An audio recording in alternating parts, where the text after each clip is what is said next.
안녕하세요. 영업의 진조입니다. 오늘은 수요일이네요. 좀만 참으시고 이틀만 더 버티시면 주말이 오니까 좀 더 힘내시기 바랍니다. 요즘에 지속적으로 그 취준생을 위한 가이드를 진행을 하고 있습니다. 그렇기 때문에 오늘도 이제 좀 면접 꿀팁에 대해서 조금 더 말씀드리겠습니다. 면접을 보기 위해서 이제 대기 장소로 가잖아요. 그때 이제 뭐 안내를 받고 면접 장소에서도 뭐 안쪽에 앉으라든지 바깥쪽 앉으라든지 가이드가 있을 겁니다. 그래서 그 가이드대로 앉으시면 되는데, 면접관들이 들어올 때 그냥 가만히 앉아 있는 것보다는 이제 너무 급하게 일어나지 마시고 천천히 일어났다가 면접관들 앉으면 그때 다시 착석하는 게 좋습니다. 이거 팁을 하나 드리고, 그리고 처음에 이제 시작을 하게 되면 자기소개 해보세요라고 하잖아요. 근데 자기소개 할 때 중요한 게 뭐냐면 첫 문장, 두 번째 문장이 가장 중요합니다. 굉장히 임팩트 있게 가야 됩니다. 왜냐면 면접관들이 면접 들어오기 전에 내부 미팅이 많고 할 일들이 굉장히 실무 일이 많기 때문에 그 면접 그 이력서를 잘 안 보고 들어와요. 그렇기 때문에 내용을 잘 모릅니다. 그렇기 때문에 들어와서 이렇게 막 이렇게 내용을 이렇게 이력서를 훑기 시작하거든요. 그리고 그 면접 대기하는 사람들도 하루에도 막 여러 명 되기 때문에 그거를 다 꼼꼼히 볼 수는 없습니다. 그래서 그 시간 안에 이렇게 보기 시작하는데 그거를 보는 시간을 갖기 위해서 자기소개 시간을 활용을 합니다. 그렇기 때문에 자기소개 해보세요 했을 때 그냥 저는 엄한 아버지 밑에서, 그 다음에 사랑스럽고 인자하신 어머님 밑에서 몇째 딸로 태어나서 뭐 초중고는 어떻게 나왔고 중학교는 어떻게 나왔고 이렇게 해가지고 이렇게 쭉쭉쭉 나가게 되면 그 많은 면접자들 중에 기억에 남지를 않습니다. 그렇기 때문에 첫 문장하고 두 번째 문장은 굉장히 임팩트 있게 가야 됩니다. 그러니까 예를 들어서 나는 세계 일주를 해서 세계를 다 알고 있습니다. 그래서 해외 영업에 최적화된 사람이라고 생각합니다. 이렇게 나가든지, 아니면 저는 뭐 국토대장정을 해가지고 국내를 다 돌아보면서 자연을 느끼고 그 대지에 그 느끼는 마음으로 전 세계 지구를 한번 알아보겠습니다. 뭐 이렇게 하든지, 저 유럽 여행하면서 여러 나라 그 친구들을 만나봤는데 상당히 그 여러 나라의 그런 문화에 대한 관심이 있고 그거에 대한 것을 우리 제품을 전 세계화 하는데 힘써 보겠습니다. 이렇게 하든지, 뭐 자기가 가지고 있는 인생의 히스토리 중에 이렇게 피크점으로 솟아있는 뭔가가 있을 거예요.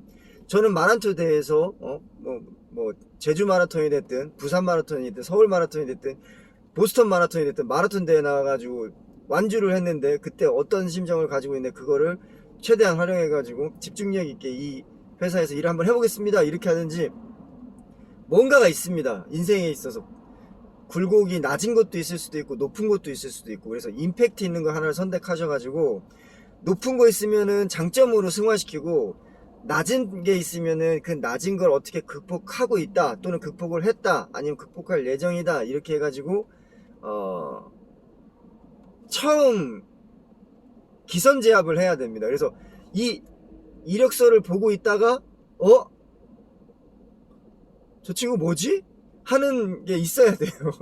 그래서 이력서를 더 못 보고 내 말을 듣게끔 만들어야 됩니다. 그래서 그게 고민이 좀 필요한데, 예를 들어서 하나 또 재밌는 얘기 드리면, 무협을 할 때 밀수를 하면 안 되잖아요. 근데 살다 보면은 여행자들, 특히 유럽 여행이라든지 중남 여행 하다 보면 밀수를 본의 아니게 할 수밖에 없어요. 왜냐면 뭐 도와달라는 사람도 있고 뭐 전달해달라는 사람도 있고, 그래서 뭐 들고 들어가게 되면 거기에 좀 안 좋은 물건이 들어있을 수도 있는데, 뭐 그런 것들도 가능합니다. 일단 집중만 받을 수 있으면 됩니다. 그래서 예를 들어서 그 파나마에서 쿠바 들어가는데 공상품이 많이 있기 때문에 막 부탁하는 사람들이 많단 말이에요. 그래서 저는 파나마 공항에서 뭐 치약과 공상품, 칫솔 이런 것들을 들고 쿠바로 밀수를 경험이 있습니다. 그래서 그 밀수는 알고 봤더니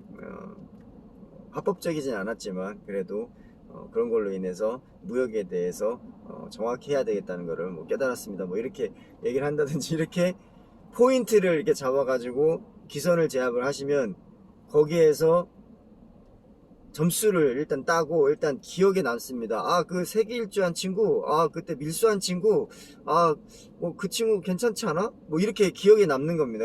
그렇지 않으면 그냥 원 오브 댐으로 잊혀지는 거죠. 그래서 가장 중요한 거는 자기소개할 때 누구나 하는 자기소개보다는 첫 문장, 두째 문장에서 면접관들의 시선을, 집중을 끌어낼 수 있는 그 문장을 자소서에 넣거나 자기소개 때 넣는 게 좋습니다. 그렇게 되면 어떻게 되냐, 면접이 그냥 이렇게 뭐 묻고 답하고 식이 아니라 거기에서 어떤 일이 있었어요? 라고 궁금한 걸 이렇게 물어보게 됩니다. 그러면 거기에 대해서 제가 준비된 거를 이제 풀어나가면 되는 거죠. 그래서 내 얘기를 그 사람들이 궁금하게끔, 일상적으로 면접관들이 물어보는 질문에 답하는 거는 그렇게 크게 인상이 깊게 남지가 않습니다. 그래서 중요한 팁 중에 하나, 자기소개, 자소서 또는 자기소개하는 시간 1, 2분 시간에 첫 문장 또는 두째 문장에 면접관들의 시선을 사로잡아라. 요게 하나의 오늘의 꿀팁을 드리겠습니다. 그래서 취준생들 준비하시는데 도움이 됐으면 합니다. 오늘도 힘내시고 취준생들, 수험생들 힘내시기 바랍니다. 파이팅! 영어배신 조이였습니다. 마치겠습니다.